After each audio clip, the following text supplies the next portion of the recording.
on this conversation David is having with God. One of the things I really love about David is that he's so expressive. Whatever he felt, he expressed it to God. If he was going through pain, anguish, if he was happy, if he was having a joyous time, he danced, he praised, he played the music, the instruments. And here now we're letting on this conversation that he's having with God, because he's going through such pain, and it's emotional pain. It's quite unlike the pain you feel in your joints or your fingers or your feet or something. It's quite unlike that kind of pain, because when we're going through physical pain, it's easier for us sometimes to remedy it. We'll take a painkiller or two, we go to the doctor, and we do all these tests and with these machineries, and we'll find this or that is happening, or wherever we need, and we can touch, we can say it's right here, right at this joint, I feel it here, it's in my knees, it's I can feel it right here. But the emotional pain is not quite like that. And here we look at this conversation he's having with God. He was penitent. My God, he was sorrowful. He was suffering he was expressing some regrets right here. And he says, there's no soundness in my flesh because of thine anger. And it's as if he's saying, God, what I'm experiencing now is because of you. All that I'm going through is because of my relationship with you. And sometimes even us feel like that. The things we're experiencing, the things we're going through, sometimes we might say, God, why did you allow this to happen to me? What did I do wrong? What did I say wrong? Where did I go wrong? And I think this was the kind of conversation here the psalmist was having with God. He says that my iniquities are gone over my head. I am troubled. I am feeble. Now this is the great, the strong warrior, my God, that we know in the scriptures. But here, he's not quite manifesting the kind of strength we're accustomed to, where we saw him, fight many battles and won, and we saw him fighting with Goliath and cutting off the head of a giant. This is not what we're seeing right here. This is the great king, the great warrior, the great psalmist. But this time we're let in on this conversation of pain, of sorrow, of feebleness, of weakness. We're seeing him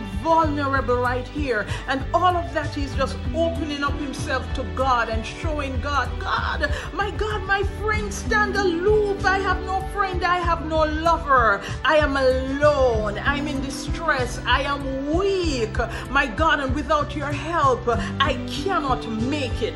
Today you might be feeling like the psalmist. You might be feeling alone. And let me tell you, when the rubber hits the road is when you know who is there for you. It's when you know who is in your circle. It's when you know who your true supporters are. And right here we see this with the psalmist. It's the same. We saw it with Job when he was going through sickness, great pain. My God, he says worms were destroying his body. And at that point, he too was alone. My God, at that point his friends were there, but they were more a source of discouragement than they were of strength, because they tried to show him, Job, it must have been something that you did wrong. You must have angered God, and this is why all of this is happening to you.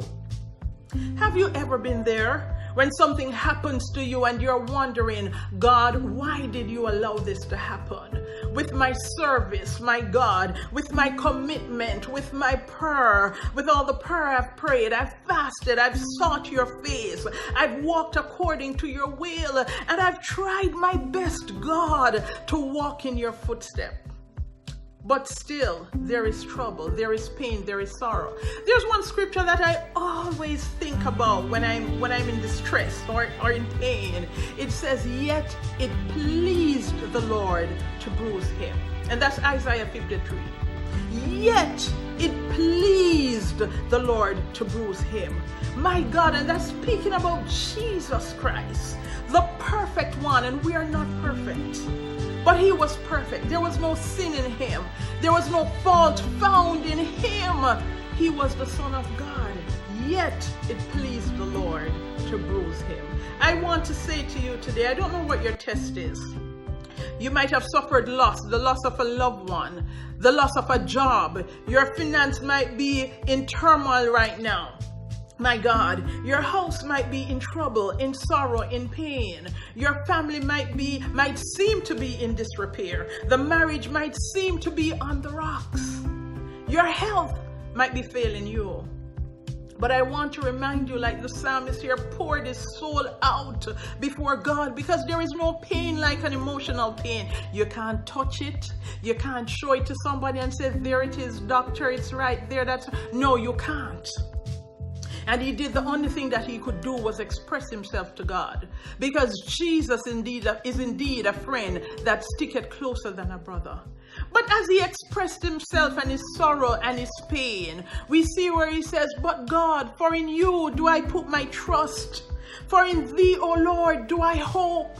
I want to remind somebody today, hope thou in God, because he is the health of your countenance. And he is indeed your God. You might be going through a hard time. It might seem that you don't know how things are going to work out, and how things are going to change, and how it is that you're going to win this battle. But like the psalmist, he turned to God. I want to encourage you today, turn to God.